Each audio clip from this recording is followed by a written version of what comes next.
Now tonight I want to invite Mitch to come on up. Mitch, why don't you come up here? Give it up for Mitch. I want to invite him up here because he has a pretty remarkable story, and some of you guys have heard bits and pieces, some of you have heard the whole thing, but for anyone here, if you haven't heard the story, I just pray that it's something that you can see, that you can hear, and that through his story you can see how it applies to your life. Because what he's wrestled with, what he's struggled with, it's something big, but we all are struggling with something. And so he's going to talk to you guys and tell you what happened, but I just pray that you'll see it through a different lens, a lens to where you can look into your own life and see how his story applies to yours. So once again, please give it up for Mitch. So I started coming here to Rock Point about 11 years ago. I used to go to a Lutheran church, and when we left, my cousin Nathan Waldorf, he invited my family to come here. So I've been coming here ever since, and pretty much as soon as I was old enough, started coming here to Axiom. I was kind of a quiet kid, but eventually came out of my shell, you guys, started branching out, and I met a lot of my closest friends here, Jeff, Dave, my cousin's always one of my greatest friends, and my brother too. And after that, I eventually joined the worship team. You guys might have seen me up here. I'm one of the singers. And eventually dedicated my whole life, to God. And that's when I started to grow spiritually. And everything was pretty much going good from there until over a year ago. This whole thing started at the end of October, 2011, to be exact. I started getting these massive migraines. I grew up with migraines, but these weren't even anything compared to these ones that I'm talking about now. My eyes would hurt. My face would hurt from it too, So I told my parents about these migraines that I was getting, and I told them I was waking up every morning with one of these headaches, and it was getting unbearable. I told my mom, and she thought I might be anemic, which is low blood iron, or possibly diabetic. So we had to go and get my blood tested. I hate needles. I don't know how many of you guys hate them, but I absolutely can't stand them. So I had my blood tested, and then a few days later, results came back, and there were none of low blood iron or diabetes. So I'm just going to kind of fast forward here through November, because it was pretty much just a straight month of waking up in the morning with one of these, crappy headaches. So, now it's December. One of the Sundays before church, I woke up. And of course, I had one of those, crappy migraines, and it was a really bad one. And I looked at my parents and I said, if I have to live like this for the rest of my life, I don't want to live anymore. Which is something that normally wouldn't come out of my mouth. You wouldn't expect it. But by this point, I was just confused. What was going on with my life? What did God have, and what was He intending to do? So I was really confused with it. So later I think 2 days later I had an MRI. For those of you who don't know what an MRI is, that's what it looks like. It's kind of like a CAT scan. They stick you on this little bed here, and they stick you in that big tube machine for about 15 minutes. And sometimes they inject. You come out and they inject colored dye into your arm. I know it sounds gross. But that's what I had to do. I went in for like 15 minutes, and it pretty much. How many of you know what dubstep is? That's pretty much what noises that thing is making, and it's really annoying. I'm not kidding. So I went in there for 15 minutes, came out, had the dye, and then went in there for another half hour. And when I got out, we went back to the waiting room, and we literally sat in that waiting room for like a half hour. Eventually, one of the nurses came back, and she said, all right, you guys it was me and my mom. So she said, you two can come with me. And so we started walking down this hallway, and about halfway through, the nurse looked at me and said, you can stay in this room. I'm just going to take your mom this way. And immediately from there, I started getting this bad vibe, Normally, I think, you'd think they would take you with them, but they placed me in this room. So I sat in this corner in this chair of this empty room by myself, and I was just feeling with this bad vibe, and I started hearing some talking, and what I assumed was my mom, and it was pretty lonely in there. you know. And eventually I heard a phone ring, and I heard, it sounded like my mom was talking to someone on the phone a couple doors down. And I knew it was my mom because immediately after that, I heard her crying. And if you haven't heard my mom crying, you'll know what it sounds like.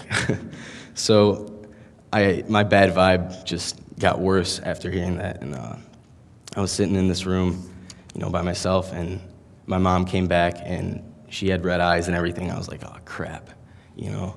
I had this bad vibe was, you know, just gone now. Now I knew something was bad. And she knelt down, and she told me that they checked the MRI, and I had a brain tumor. That black thing in the middle right there, that circle, is the tumor. It was almost the same size as a golf ball, and it was in the left side of my head. It was pretty bad news to me. It broke me down. You know, so that night, she told me, since I had the brain tumor, they wanted me to go to a hospital. So that night, I went to St. John. I was told, you know, I was going to have a surgery to try to take out as much of that tumor as they could, and they were going to send it to pathology. And for those of you who don't know what pathology is pretty much they'd be testing the tumor to find out what it was, because, you know, you can't tell what it was from that MRI. So honestly, I can't really tell you guys a lot of what happened, you know, before and after because of this surgery on my head. It removed a lot of my memory. But what I do remember, you know, I will tell you. I sort of just lost all emotion, you know. I was sitting in this hospital bed now thinking, you know, why would this happen to me? I kind of asked God, you know, why would you do this to me? I was angry at him, you know. And that right there, I lost a lot of my faith. One of the things I can't remember a lot of people that came and visit me. Sorry for those of you who did that I can't remember, but for those of you who did, that I do remember, I remember trying to act normal. You know, when they came to see me in a hospital bed, I just acted like nothing was going on. I didn't want to show, you know, being sad or any of this. So people would come and visit me, and I'd just talk to them. So the day after I went there that night, my surgeon came up. You know, he was telling me a lot of what was going to happen with the surgery. He asked me a few questions, and one in particular that he asked me what my favorite band was, which kind of caught me off guard. I didn't expect, you know, that was something that he was going to ask me. But I told him, you know, Foo Fighters, it's my favorite band. So, you know, I was rolled into this room where I was going to have surgery, and as I was rolled in there, I started to hear a song by the Foo Fighters. And I looked over, and he had, on his laptop, right next to the MRI, he had Pandora up, and he was playing, you know, Foo Fighters for me. So I went out to some Foo Fighters. And that's the surgery that caused me to, you know, forget a lot of this stuff. I can remember waking up and feeling my head, and I had a bald head, a nice bald head right there. On the left is while I was in the hospital. I had 22 staples in my head.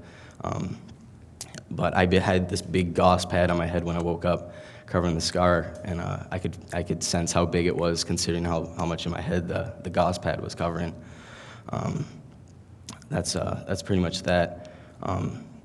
I tried to get home from the hospital on the 24th after that surgery, but ended up getting sick. So they kept me there for another day, and I got home on Christmas Day.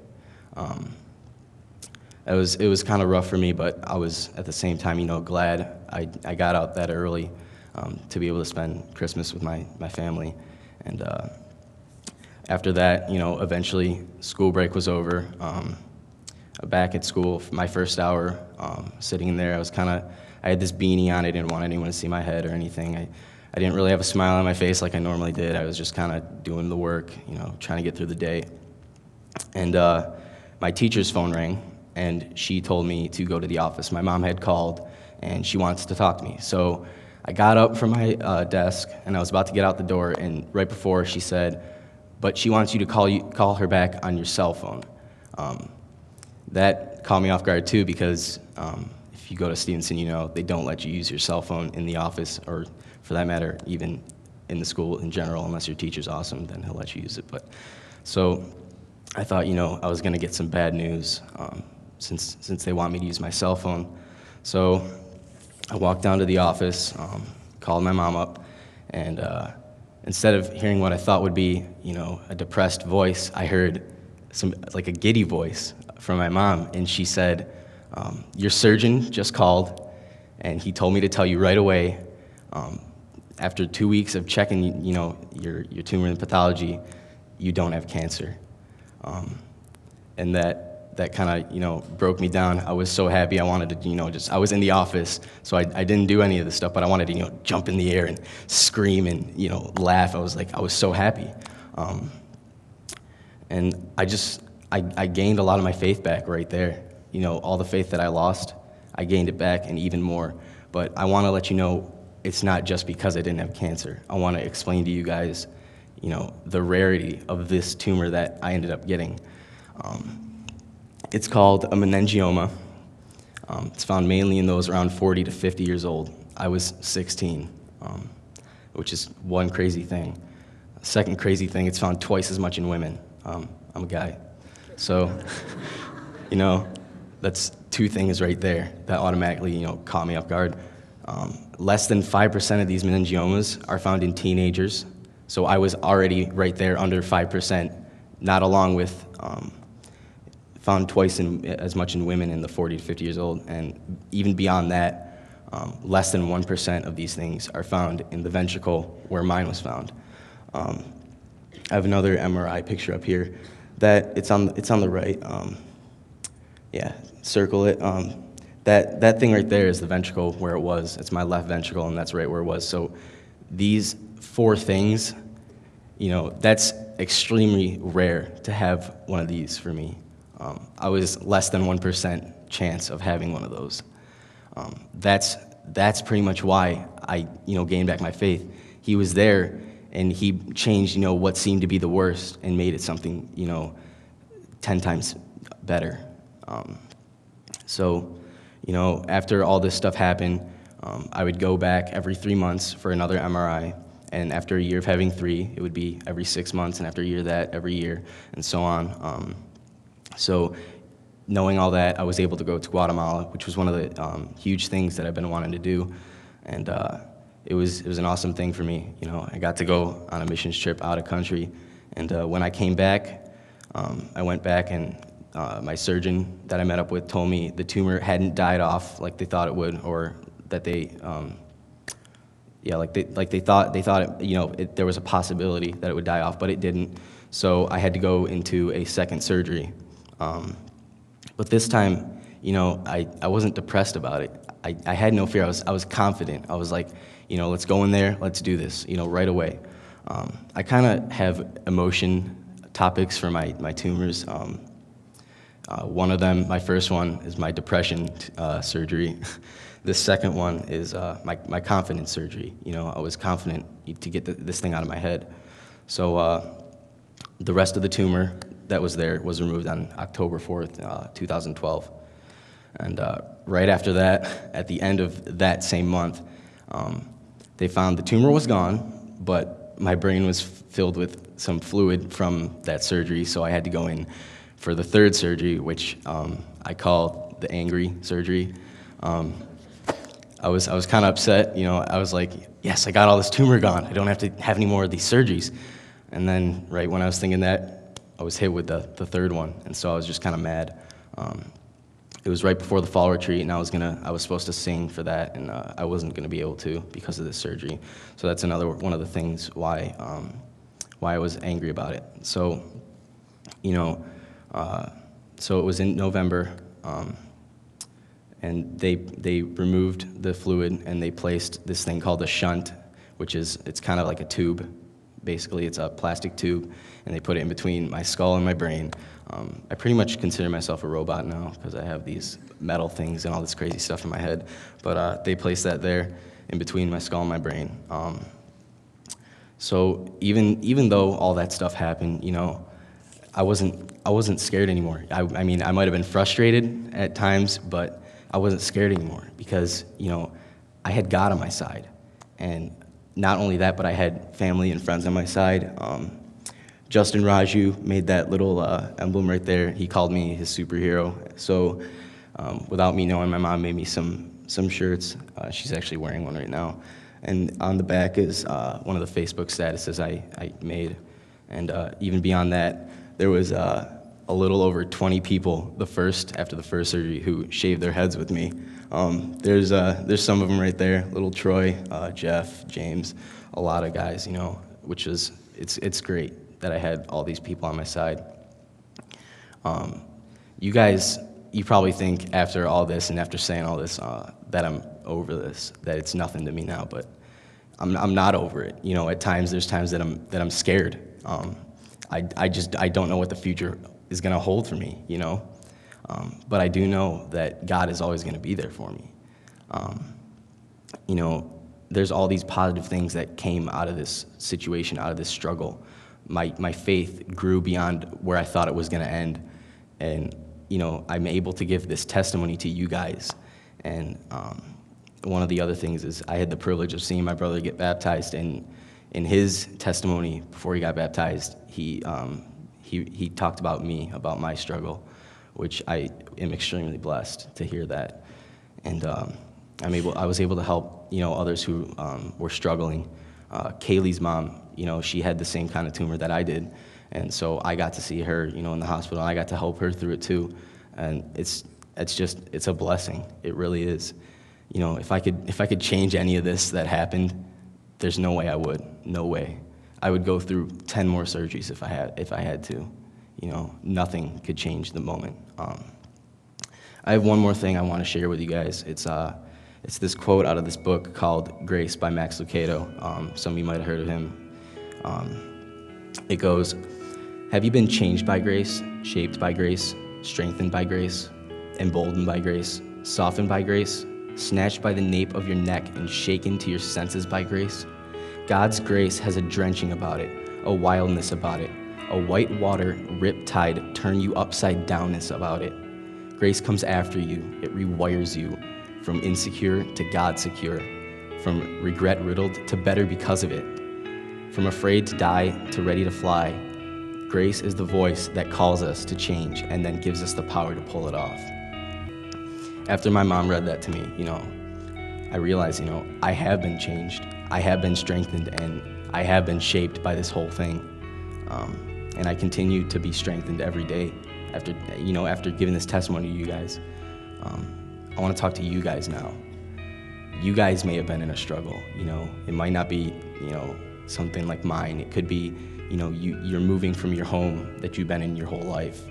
You know, I've been there. I've done that too. But where it seems the worst, you know, this thing that you're going through is going to shape you. So I just want to, you know, I want to close with this. You may have this struggle, and it might not be mine.